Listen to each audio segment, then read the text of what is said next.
waxaan halkan uga sheegaynaa bajaajta maanta laga bilaabo looma ogola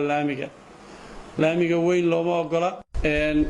maanta halkan waxaan ku qabanaynaa shirkan jaraa'id oo aan wadan leenahay inaan ku cadeyno inuu bilowday howlgalkii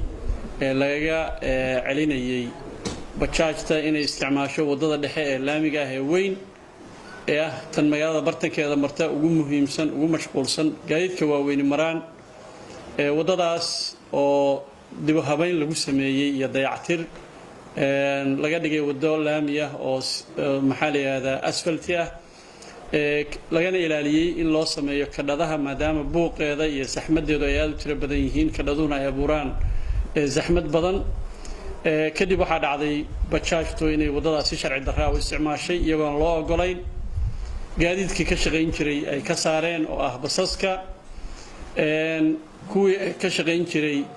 Washington oo ahaa balbalooyinkana ay meeshii ka saareen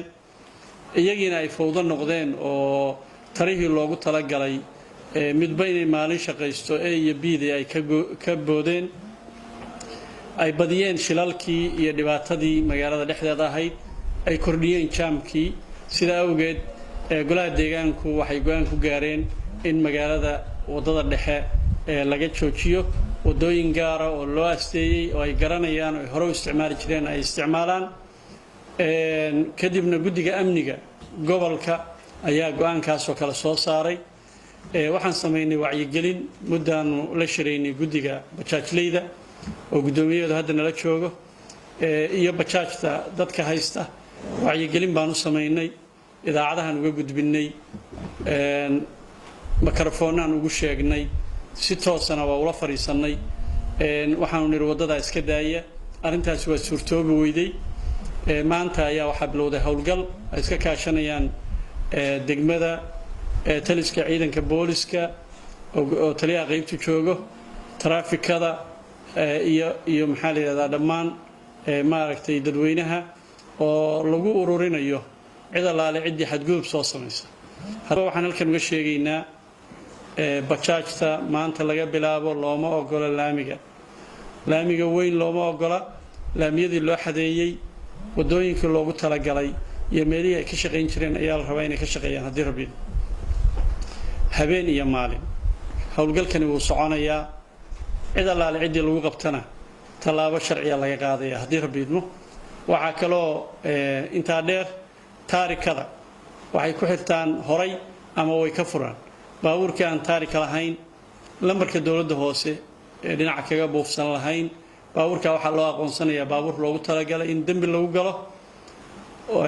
kadibna isaga si gaara oo ka duwan kuwa kale ayaa loola xisaabtamaya haddii rabbi baabuurka waxaa la rabaa taarikadu inay gadaal kaga xiran tahay horeyna kaga xiran tahay waxaa la rabaa in lambarkii dawladda hoose ee uu kaga jiro maxaa la yiraahdaa BL-ka iyo maalinka uu shaqada leeyahay laga garanayayna in dheegiisa laga helo haddii labada laga waayo baabuurkaasi waxaa loo qaadanayaa baabuur kale oo loogu talagalay dembi in lagu galo si gaar ah ayaana loo baarayaa tallaabada ku habboon baana laga qaadayaa ganaax uusan mar dambe ugu noqonna waa lagu dhufanayaa haddii rabbi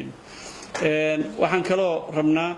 annagoo la kaashanayna wasaaradda howlaha guud taliska ciidanka traafikada in loo sameeyo laysimadii ay ku shaqayn lahaayeen baabuurtan qofka waa loo gadaa hore u kaxaystaa marka ugu horeysaba shil buu ka bilaabaya sida taliyaha traafikadu hadda sheegay maalin walba 3 shil oo ay sababaan cid ku dhimato cid ku dhaawacanto ama hantiyo ku burburto ayaa dhacda wax loo dul qaadan karayo ma waxa la rabaa markay inay dadkan noqdaan dad mas'uuliyiin mas'uuliyadooda qaata nidaamka mara sharcigooda u dhameystiran yahay waxa loo sameeyaa meelo ay laamiga haday gudbayaan loo ogol yahay inay ka gudbaan laakiin meel kale lama rabo inay laamiga ay isaga isticmaalaan oo raacaan aad iyo aad baa u mahadsantihiin